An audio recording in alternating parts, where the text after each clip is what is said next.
In today's episode, we're going over all of the odds and ends and a first startup of my S10 V8 swap project. If you're just now joining, this is my bright yellow 03 S10 with a ZR2 package. It originally had the 4.3 liter V6 that was super reliable, but not really that fast.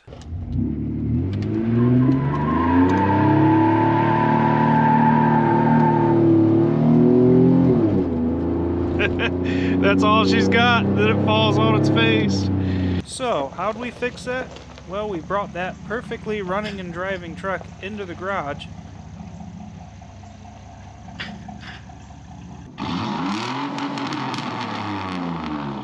And then we ripped the entire drivetrain out of it, and cut the engine mounts out. And then I built what should be a pretty stout 5.7 liter vortec V8 that was originally from the junkyard. I also had that old 4L60 rebuilt at a local shop and had a few upgrades thrown in it, as well as a new converter to help hold our newfound power. In just the last episode, I finished off all the wiring. Where does all of this stuff go? Threw together the last of the plumbing. And now it's finally time to see if we can't get this thing up and running.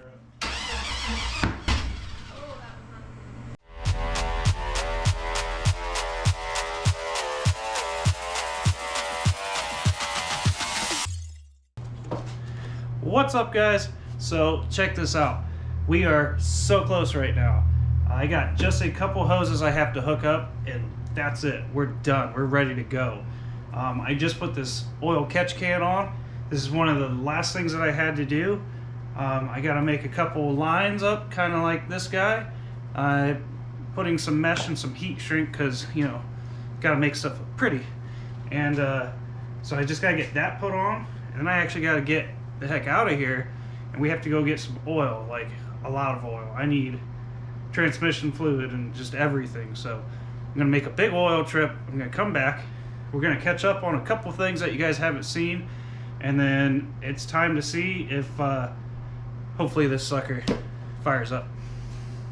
Okay, so I have bought all of the oils in the world. So we have our engine oil, we have transmission oil, we have filters, we have water, we have power steering. So how I do my break-ins, a little bit of a process. I'm running just some cheap off-the-shelf oil. This also takes 7 quarts because we have our aftermarket pan. We're gonna run it for about 10 minutes, just enough to make sure everything's running, let it get up to temp, everything checks out okay, we shut it off, we drain that out. We have a good K&N filter. We're gonna change that out and put another K&N one right back on, and then we'll go from there, and that's the next oil change will be the one we actually start driving around on and actually braking in the motor with. So that way any junk that's in the block and just whatever can get cleaned out and cycled, and then we actually start running it. So I would usually use a break-in oil, but nobody sells that stuff locally. This is just stuff I had left over. So like I said, this is in. I'm gonna top it off with this one, do our 10-minute thing, and then we're gonna put the actual oil in. I'll use these just because I have them. And then I also have this zinc additive, since I'm just using off-the-shelf oil for a break-in, or actual break-in oil. And I don't know if it's that necessary, but I figured it wouldn't hurt. That stuff's not that expensive, so I'm just going to use it. I'll split it half and half between the 10-minute thing I'm doing, and then the other half will go in the actual oil we're going to drive around on. We need a crap ton of transmission fluid because the trans is empty. The transfer case also takes the same stuff. For the radiator, I'm just putting distilled water in because I'll flush that too, because again, that's a new part. And then we'll put actual antifreeze in it. And then our power steering was all taken apart, so that needs filled up too. So I just got a few of just some run-of-the-mill power steering fluid so we can get that topped off and get this sucker ready to run. All right, so battery charger is hooked up and charging away, getting ready here. Just a quick overview of a few things that you guys haven't seen. This is, well, it's all done now. So we have like our hoses in here. I took the time. I tried to make stuff look as nice as I could within, you know, budget reasons. That's on. Transmission lines are all hooked up. There's that thermostat that I was talking about. All of the odds and ends. So like the radiator hoses, I ended up doing some like just universal ones because our distances were way different than like the S10 stuff was. We have our factory appearing air intake that actually has a lot of little secret mods done to it. Oil catch can, that's also been dressed up a little bit. We even have our little coolant overflow tube I made here out of some hose I had laying around. We have an oil cap now. That was one of the little things I said that I had to get. A custom sized belt as well. This is the express van belt if you had the, I think it was 130 amp alternator, not the 100 or whatever like this is. Because I never mentioned this, but I had to space this up because these valve covers are a little bigger and this like hangs over it. So I do have the factory intake. And then of course, the main reason I really wanted to keep all this is because V6 vortec. And yeah, so that's pretty funny. Just that in itself is kind of a little bit of a joke. Well, it didn't take long to run into our first issue. So as I was pouring water in, if you can see it, that little hole right below the it's the water pump. If I can get a good shot at that, the water is just pouring right out of there. So apparently with these new heads and head gaskets, that hole's usually closed off on the vortex, and apparently that's all open, but we have the newer water pump that doesn't use that hole. So it's basically, we just have a giant coolant hole. So yeah, that's a problem. So the my best plan to quickly fix that for now is out of my junk box I found this like self-tapping bolt from who knows what.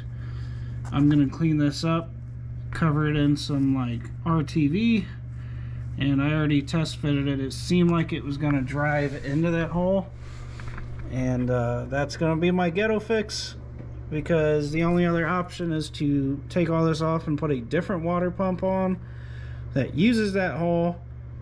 But if you remember, we're using those bypass tubes for our oil cooler setup right here, so I don't really want to do that, or get a different head gasket that covers up that hole, and that's not really an option either. So yeah, we're gonna see how this works. So we got all our fluids in now. Everything front to back is as much as I can fill it without the truck running. So there's a lot of things I got to check up on right after we're running it or during running it, like the transmission. Power steering needs work through. That's probably going to suck some coolant down, all of that stuff, but everything's as high as it can go for pre-start. Our quick fix on the coolant leak is well, let me just show you here. So I still have a little bit of a dribble. I just got done kind of checking it out. So I slowed it down. I'm gonna have to take some of this accessory stuff off and figure something out, but I think I slowed it down enough we can at least get this first start up and make sure everything else is okay.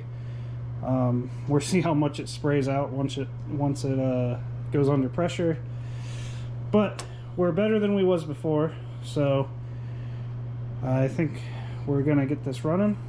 I'm gonna have Irene in there, turn the key and watch the gauges. I'm gonna be out here and we're gonna see what happens. Ready? Yeah. Go ahead and give it a, just like a quick turnover, and we'll just see what happens. Give it a little more. Oh, hey, buddy. See if it'll fire up. Go again.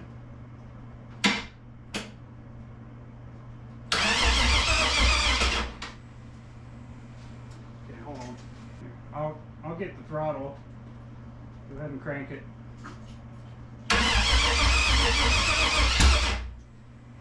Keep going.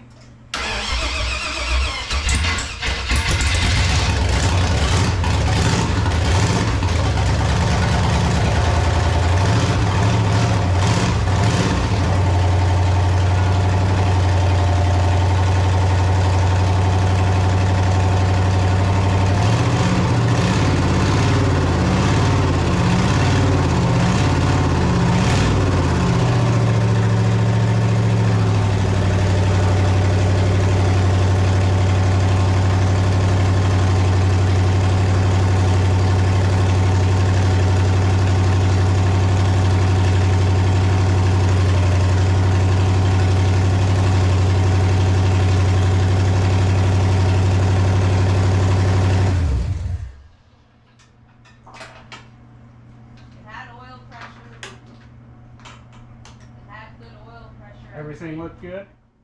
I think we're good to go. I'll get the throttle again. Ready? Clear.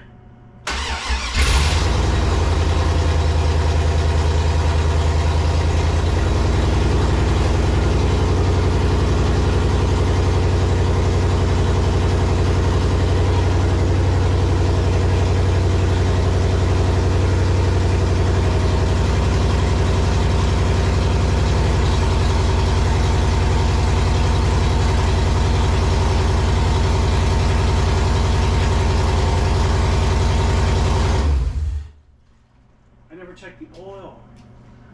I checked everything but the oil. I'm an idiot. Has it moved? Okay. Go ahead.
Felt a little drip in my hair, and I'm like, I am not. No, you don't want to be a part of that.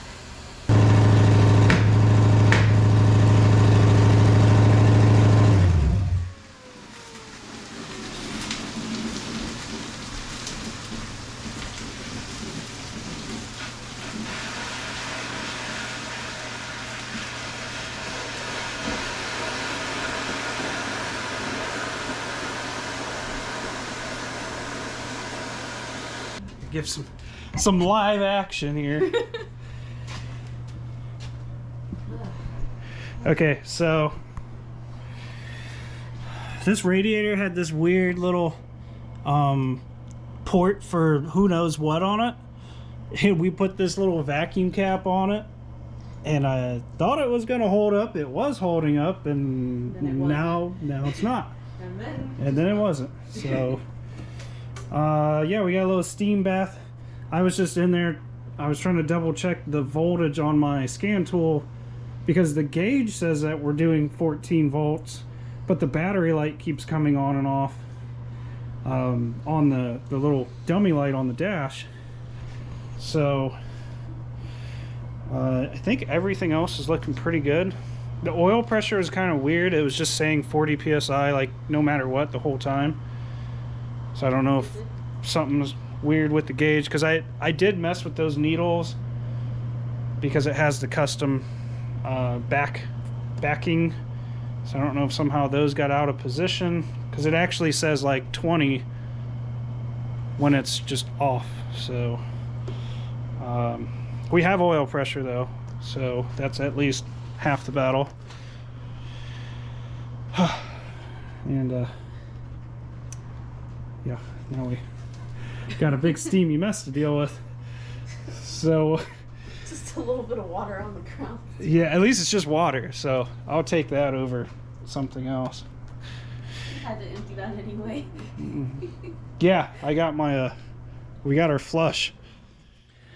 Okay, so that was exciting with having to run for cover and everything because the hot boiling water came at me. So now that that's done with, everything's looking pretty good. I just topped off all the fluids again. We have a few little issues, mainly with the water stuff. I was just starting to check some like data log, data stream stuff just to see what everything looked like. I was trying to check the voltage right before that happened. I'm still not sure what's going on there. It looked like it was charging, but we also, the RPM never came down. It was at like 1500 RPMs, which is normal for like startup, but it never came down from that.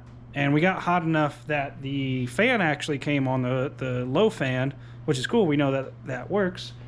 But that should have came down gradually.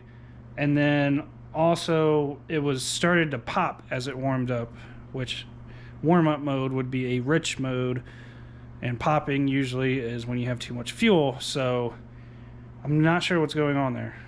Because we have our coolant, we know the coolant temp's working, we have new O2 sensors. I don't know for sure. So I did adjust the throttle plate. I just manually turned it down a little more, so we'll see, just because that's easy to adjust, we'll see what that does. I have to figure out another cap for that stupid thing over there. So you see we're actually already looked around and was starting to experiment with you know, some more little ghetto fixes. I don't even know why this stupid hole is there. So that needs dealt with.